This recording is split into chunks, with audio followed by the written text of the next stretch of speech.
Hello Raptors fans, and welcome back to Raptors Report. I'm your host Julian, and today we're going to be talking about RJ Barrett.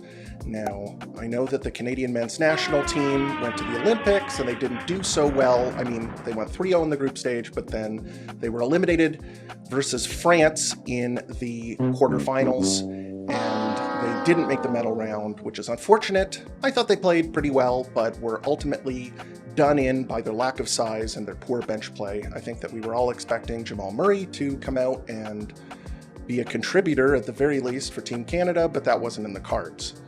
On the flip side, I think that RJ Barrett acquitted himself very well at the Olympics. I think that he looked more than capable of being a secondary scorer, and he was Canada's second leading scorer after the wonderful Shai Gilgeous-Alexander. And I think that that is really what his role will be for the Raptors and probably for the rest of his career, unless he takes another major step. But as a secondary scorer, he was fantastic for the Raptors this past season and also for Team Canada. So let's talk about RJ Barrett. Ever since he put on his hometown Toronto Raptors jersey, he has looked really good and has had kind of a career revitalization, even though he is only 23, 24 years old. And why don't we talk about kind of who he is as a player? When we talk about who he is, it's important to have some context. And while I think he is a good player, let's talk about some of his limitations before we get into, gassing him up. The first of which is that RJ Barrett, at least at this point in his career, is not a primary scoring or creating option at the NBA level or at the higher levels of international play. He doesn't have a fantastic handle on the ball. His first step is fine, but it's not super explosive. He struggles to create one-on-one against top-tier perimeter defenders. Now, this means that you can't really throw on the ball and say, RJ, go get me some buckets. It doesn't quite work like that with him, but I think that his strengths I'll explain a little later. And on the defensive end, I think he was miscast in New York as kind of their shutdown defender, perimeter defender. He is okay defensively. He's pretty big and his foot speed's decent. But Toronto Raptors fans have been spoiled by OG Anunoby's play over the past few seasons, and he's not that level of defender. He is fine, but at certain points, especially when he's off the ball, he tends to ball watch a little bit and can sometimes lose track of his man, and then they'll get an advantage and score. Okay, we've gotten some of the bad stuff out of the way. Let's get to what RJ Barrett is good at and what he has shown that he has improved upon since being a New York Knick. The first thing you got to talk about is the shooting. And now RJ Barrett went from a mediocre to sub-mediocre three-point shooter. That was one of the big things that held him back as a player for the New York Knicks, especially when they went to Jalen Brunson and Julius Randle as their two main options. They were looking for a guy who could stretch the floor. And RJ Barrett, he was miscast again by the New York Knicks as a 3-and-D guy. So they were asking him to take a lot of three-point shots. And one of the biggest changes that RJ Barrett has made to his game since coming to the Raptors, and for Team Canada for that matter, has been his shot diet. And what I mean by that is where the shots come from for him on the floor. And for the Knicks, he took about 1/3 of his shots from three-point range. And when he came back to the Raptors, that figure dropped pretty considerably from about 1/3 to under 25% of his shots from three. And his shots at the basket, one of his strengths, which on the New York Knicks accounted for about 1/3 of his overall shots, went up considerably. He shot over 43% of his shots at the rim when he came to the Raptors. One of the big changes that he made was the quality of the three-point shots that he would attempt. Now, NBA.com tracks the types of shots that players take and how open they are when they take those shots, and they have 4 different ratings that they use. So the first one is guarded very tightly, which is a player contesting the shot between 0 and 2 feet. Then there's tight, which is between 2 and 4 feet. Then there's open, which is between 4 and 6 feet. And the last is wide open, which is 6 or more feet between you and the defender when you take the shot. And RJ Barrett has always been a good, wide open three-point shooter. and almost every season he has been around or over 40% when he is wide open and taking a three-point shot, except for 2 years ago when they first got Jalen Brunson. But when a player is between 4 and 6 feet of him, so moving down one level to the only open shots, not wide open, that percentage drops down into the low 30s for him. And any tighter than that, and it's below 30%. So he is a good wide open three-point shooter, and it makes sense. His windup is pretty long. It's pretty easy to bother his shot. So you pretty much only want him to take wide open three-point shots. And one of the biggest changes that he made to his game with the Raptors and Team Canada is really just only taking those types of shots. Since joining the Raptors, his non-wide open three-point attempt rate has been cut in half. And as a result, you can see kind of what has happened with his three-point shooting percentages. They've gone way up. For the most part, RJ has replaced those non-wide open three-point shots with either attacking closeouts or moving the ball, just giving it up and resetting the offense. And in Darko's system, where you can give the ball up and get it back, give and goes are very common, this suits RJ's game. Instead of having to sort of take any shot as if a kick out comes, he doesn't have to do that anymore. There's more freedom in the offense to move without the ball, give the ball up and get it back, that kind of thing. So I think he's a little bit more comfortable not having to take those types of shots. So to tie that point in with my next point, attacking closeouts are really good for RJ's game because I think his superpower as a player is capitalizing on advantages once they've been created. So shooting wide open three-point shots is one way of doing that, but attacking closeouts when his defender closes out too hard on him, that is an advantage that he can turn into a good scoring opportunity, either for himself or one of his teammates. RJ Barrett is kind of built like a brick, because when he does get past his defender or get his defender on his shoulder, he is a very good driver and playmaker once he gets into the paint. And one of the reasons for that is because he has a very stout, sturdy body. It's very difficult to sort of push him out of the paint or contain him from getting into the paint as a perimeter defender.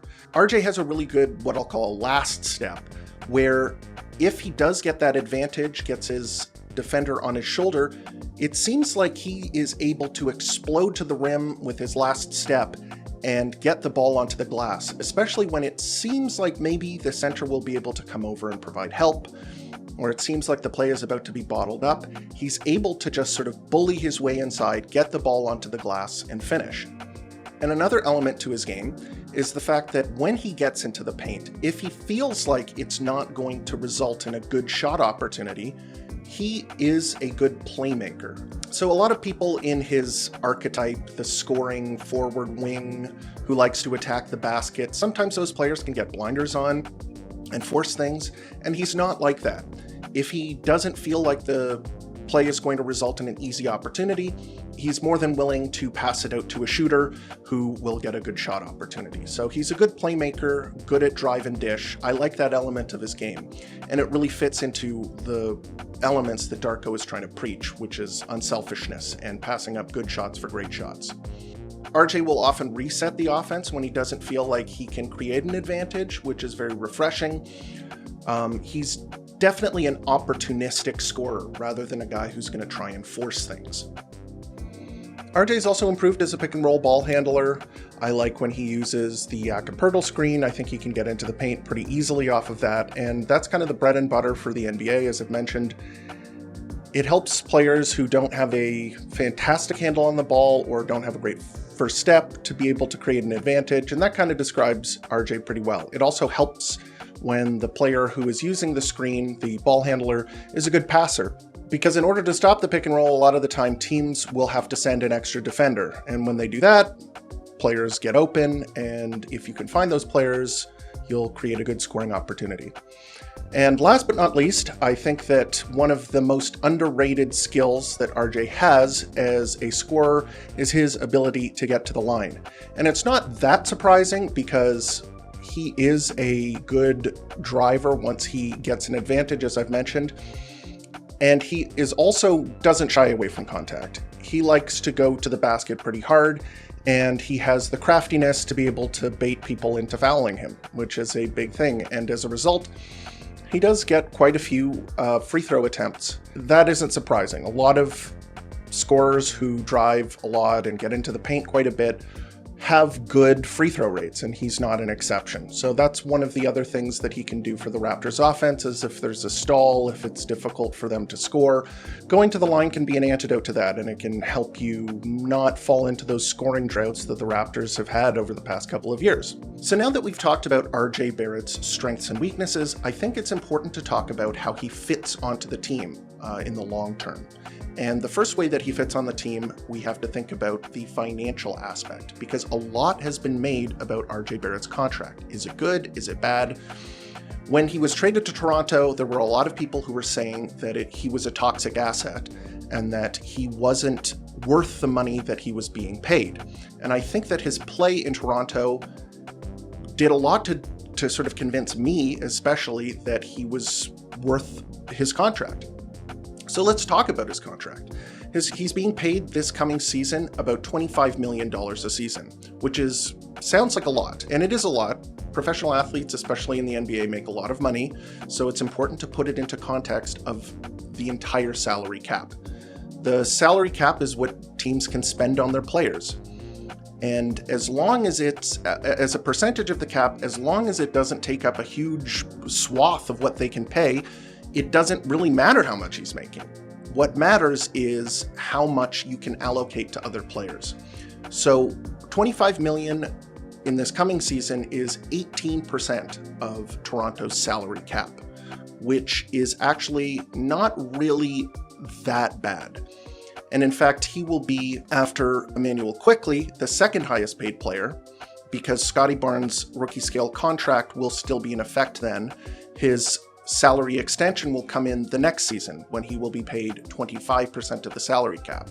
So 2 seasons from now, RJ Barrett will be the third highest paid player on the team. And the 3 of those players together will be making between 60 and 65% of the salary cap, with RJ Barrett being the third highest paid player. And what's interesting is that while his contract goes up in terms of dollar value, so he will be paid $29 million at the end of his contract, the actual percentage of the cap as the years go on becomes less. So next season, this coming season, he will be paid 18.3% of the salary cap. In the final year of his contract, he will be paid 17.4% of the salary cap, as long as things go as expected, because it's all projected. But with that said, that is kind of the context that you have to examine things in. So when you talk about these 3 players, you have to think about how they're going to fit together, because you have given them these, or have inherited the contract of these players, and you have to see how they play together. Last season, it looked pretty good, and from a conceptual standpoint, it does make some sense. So the fact that RJ Barrett went from a below-average three-point shooter to a decent three-point shooter, and we examined why, it's because his shot quality improved, that makes a big difference. If RJ Barrett can maintain his good shooting percentages on wide-open three-point attempts, I think he will be a good fit alongside Immanuel Quickley and Scottie Barnes, because when Scottie Barnes drives into the paint, he's going to be the main guy. He's going to be the featured guy on offense. You don't want teams to be able to pile up on him. And as long as RJ Barrett, if they cheat off of him too hard, he has to be able to make teams pay for cheating off of him. And if he can do that, he'll fit great. Another good way that he fits with those 2 other players is that Immanuel Quickley is a high-volume three-point shooter. And he is going to be taking the difficult three-point shots, the shots off of the dribble, coming off of screens, all of those shots where RJ doesn't shine. So RJ's wind-up takes quite a bit of time. Immanuel Quickley will be taking those difficult three-point shots. But I think that it's important to look at how those 3 fit together when there is a non-stretch center on the floor. And I think it could work, but you would need one more higher volume three-point shooter. in the lineup alongside those three players plus the rim defending non-shooting center in order for it to really click on offense. Because you don't want RJ Barrett to be taking more three-point shots than he can handle for the reasons I've described. So the first guy that you could think of that could step into that role, maybe this coming season, the season afterwards, is Grady Dick. And Grady Dick should be, I mean, if the end of last season was any indication, if he can replicate that kind of shooting, he would be a great fit on offense with those three other players. Because when RJ or Scotty drive into the paint, then you have two other great guys who can move without the ball, and those two can find them for open three-point shots. And I think it would work well. On defense, however, I think that's kind of where things get a little iffy. And while having a defensive-minded center like a Jakob Poeltl, a rim defender, can help clean up a lot of the messes on the perimeter if there are blow-bys, if there's a mismatch, a cross-match, and you need help at the basket, that can erase a lot of the problems. But at the same time, you don't want to add poor defenders together. And RJ isn't a poor defender, but he isn't a great defender. And that could be an area of improvement. Maybe he gets better there. But I think that in order for the unit that I was describing to click on defense and become a team that's in the top half of the league, you're going to want a 3-and-D guy alongside of those players, unless another one of those players takes a big jump. And Scotty Barnes is, I think, going to be a very good defender. But if you have three players, like if you have Emmanuel Quickley, RJ Barrett, and Grady Dick in the backcourt, that could be an issue. Unless, Grady Dick becomes a competent defender, which is possible, or RJ takes a step, especially with his awareness, and he becomes a better defender. There needs to be improvement there. But on offense, it could work very well. Overall, I'm impressed with the improvement that RJ has made, both with Team Canada and with the Raptors.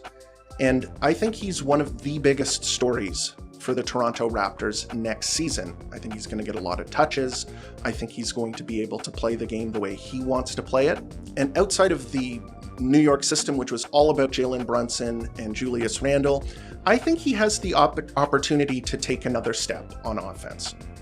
But then again, there are some question marks.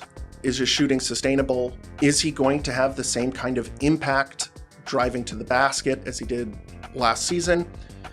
Is he going to measure up to sort of the bar that people set? Because that's not always how things go in the NBA.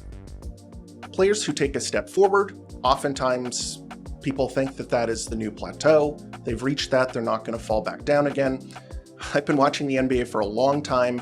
There are players that look great for half a season, and then, they fall right back to where they were before. And in RJ's case, it's not like he's going to be a scrub or anything, but he may not be worth his contract, and that's something that you have to consider. In any case, very excited to see RJ Barrett play next season, and I hope you are too. I think if this is popular, I might do a deep dive on some of the other players, maybe Emmanuel Quickley or Scotty Barnes. So if you enjoyed this content, leave a comment below. Also, hit me up on Twitter/X @Raps Report. Always love to hear from other Raptors fans. And as always, thank you for tuning in to Raptors Report, your source for in-depth Raptors content.